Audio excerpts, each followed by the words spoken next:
welcome back to NFL Live. Who would have thought that after 2.5 games, Jim Kelly would not have a touchdown pass this year? Now, the rest of the scores and highlights. The Jets over Houston, all over them. 21-3 in the second quarter is a surprise to some people, particularly Paul McGuire, not to Brigitte Nielsen, who's Mark Gastineau's fiance. Gastineau with a sack today. She's spelling, what, I love you, Paul, something. In the first quarter, Ken O'Brien hits Kurt Sohn, struggles in for an 8-yard touchdown, capped an 80-yard drive. Are they psyched up about it? The Jets with a 7-3 lead. Much more to come for the Jets. Freeman McNeil, 8 yards. This was set up by a long bomb to Wesley Walker. And O'Brien and Walker having a field day. O'Brien's passed for nearly 200 yards today and 2 touchdowns. This one, 50 yards, O'Brien to Walker. Jets, 21-3 in the second quarter. You said it would be over by halftime. I said it would be a blowout by halftime. I just had the wrong team. That's all. You talk about the defense of the Jets. They have just stopped Houston totally. Cody Carlson was 0 for 6 at the beginning of the game and had finally completed a pass. But the Jets are all over him. Wesley Walker and Al Toon are running anywhere and everywhere. This is a major surprise, even for Jets fans. Elsewhere on the scoreboard, Kansas City leading John Elway, another struggling quarterback. That game's in the second quarter. 10-3, the Chiefs on top. Steve DeBerg for the Chiefs against his old team, 6 yards. Carlos Carson touchdown. Elway historically struggles against the Kansas City Chiefs. Cincinnati and Pittsburgh this afternoon, AFC Central battle, and Cincinnati leading Pittsburgh 7-2 in the second quarter. Norman Julius Esiason, boomer to you, leads the National Football League with 8 touchdown passes now. Here he goes, 13 yards to Stanley Wilson. Cincinnati leading Pittsburgh 7-2, that game in the second quarter. The game you're watching, of course, New England over Buffalo, 14-3. Grogan, of course, hitting Morgan a short time ago, that 19-yard touchdown pass. New England on top there. Green Bay and Miami. Green Bay continues to struggle, looking for its oil. Both of these teams are winless thus far, but Miami leads it 24-14 second quarter. Washington and Philadelphia. Washington jumped on top 14-zip. It's now 14-3 second quarter there. Minnesota surprising Chicago at Soldier Field. This game in the second quarter, the Vikes leading it 17-7. New Orleans and Detroit 7-7. Now it's 14-7. Detroit on top. That game's in the second quarter. The Lions have just scored. Extra point good. Detroit by 7. Phoenix looking for its first win now as an Arizona team. They're playing at Tampa Bay. The Bucks are 1-1. Phoenix leading it 20-3. That game in the second quarter. And a baseball score for you. The Yankees and Red Sox. Red Sox big in the third inning. They are thinking American League Eastern Division crowd now at Fenway. The magic number, if this holds up, will be just 9 for the Red Sox as they are doing it to the Yankees this afternoon. Now, anything else on your mind, sir? Denver just scored a touchdown. Tony Dorsett, which would, if they get the extra point, will tie the game in Kansas City. Okay, but still no Elway touchdown pass in this one yet. He did have a couple of good passes earlier. We'll continue with more NFL Live halftime activities right after these words from your local station. Time for the Dear John Roman. And as halftime continues on NFL Live, Pete Rozelle was elected NFL commissioner in 1960. He was a compromise choice on the 23rd ballot.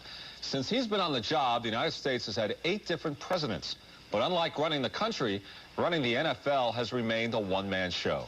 Our Frank DeFord recently spent some time with the commissioner. You're chosen by the owners, paid by the owners, and so the players and a great many other people always say, he's not really the commissioner of football, he's just the commissioner for the owners. Do you think of yourself as that? I can understand why players would say that, but I think that some of them realize that that's not the way I've operated. I don't feel obligated to the owners. I could quit at any time. The main thing is seeing that you're fair. And in grievances, as an example, between owners and their employees, I think if you look at the track record there, they'd see that the employees, if they had a valid contract, come out way ahead each time I have to hear them. You got the job as commissioner because you were so popular. Everybody liked Pete Rozelle, but through the years you've been called an awful lot of names, even on the stand. Have you gotten thick-skinned? I think thicker than when I became commissioner. But I'm like everyone else, sensitive to criticism. But I just, in my own mind, I realize it's I guess we're lucky people are that interested in football. They'll delve very deeply into our drug policy, on our player trading policy, union management problems, And they do it because there's so much interest in the NFL. So I try to tell myself, well, you're just lucky they care that much, even though I might be criticized in the process. What was the hardest decision you ever had to make as commissioner? I guess it was probably Kennedy Sunday. And I'd gone to school with the President Kennedy's press secretary, Pierre Salinger. And I asked Pierre what he thought. And Pierre said, well, under the circumstances, I think that you should play, Pete. And I don't say that was a determining factor, but that was one of the things that convinced me. And the criticism was very, very personal. I felt it. And it was probably the toughest decision I made. Probably it was an improper decision. It might have been better if we'd somehow scrambled the schedule and played all those games later. But that was the toughest one. This is an old stunt. I'm going to give you a name. Just answer it with whatever pops into your mind, okay? Al Davis.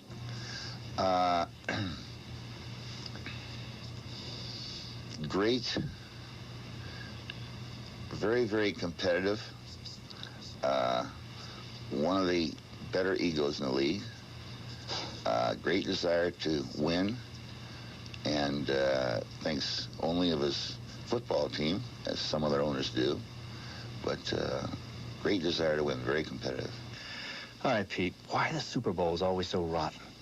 I can only assume that tremendous pressure that's generated would affect one team for some reason more than the other, and you don't get quite as close a game, but the hype is fantastic. The being on the site for a week, it all builds up the fans, and just apparently one team is affected, as I say, more than the other. That was an interesting pregnant pause when he was thinking about Al Davis for a moment, his arch rival. We'll continue with more NFL Live from New York in just a minute.